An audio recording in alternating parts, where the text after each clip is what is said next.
bagaimana Pak kita lihat yang kebijakan ini di sektor apa saja kita masih bisa mencuri peluang Pak dari barrier kebijakan tarif resiprokal Trump ini Pak? Ada 3 produk atau 3 sektor yang diuntungkan, dan ini sudah disimulasikan melalui tarif simulator. Yang pertama tekstil, kemudian footwear atau sepatu, yang ketiga elektronik.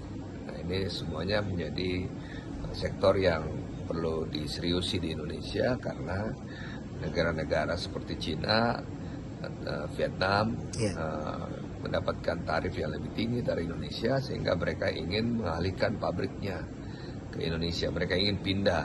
Itu artinya masih ada peluang dong dari kebijakan. Ada peluang, sehingga banyak pabrik-pabrik yang tadinya tutup, yang tadinya tidak bekerja tapi masih memiliki izin, itu bisa segera difungsikan atau dihidupkan kembali dan bisa menyerap tenaga kerja. Sampai kapan ini Pak kebijakan ini kira-kira berdampak langsung ke Indonesia atau akan jangka panjang atau hanya sementara Ya, Pak? kalau kita melihat statementnya pemerintah Amerika bahwa mereka ingin membangun kembali industrinya, pasti ini kebijakan jangka panjang. Jadi kita juga dalam kesempatan ini harus bisa memanfaatkan kesempatan.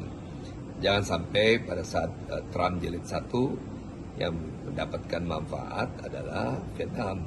Vietnam maju dengan industri-industri modern yang dibangun untuk ekspor ke Amerika pada saat itu.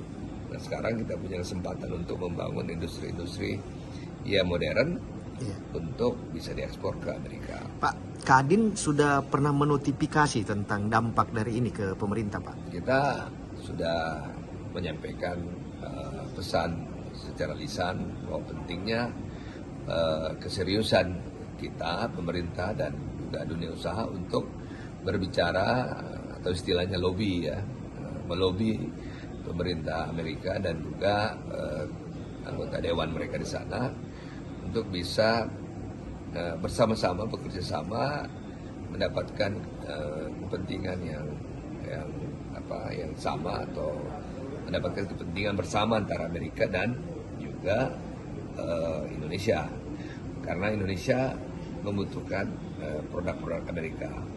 Soybean yang dipakai buat tempe dan tahu itu kita impor 100%. Wool. Kemudian wool juga kita impor. Kita juga butuh oil and gas dari Amerika.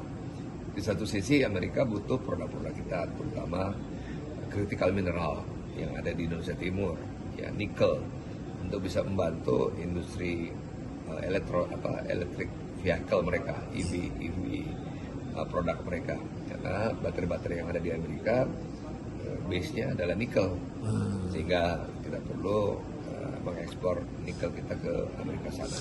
Di samping ada tekstil, sepatu dan juga elektronik yang perlu. Kalau dolar Pak, secara ini kenaikannya gimana Pak? Dampaknya Pak ke currency kita Pak? Kita nggak tahu, yang pasti kalau pemilik dolarnya kabur ke Amerika, ya otomatis Amerikanya semakin kuat, rupiah melemah. Sebaliknya kalau dolarnya kembali ke Indonesia dan banyak investasi masuk ke Indonesia, otomatis rupiah kita membaik. Download Tribun X sekarang, menghadirkan lokal menjadi Indonesia.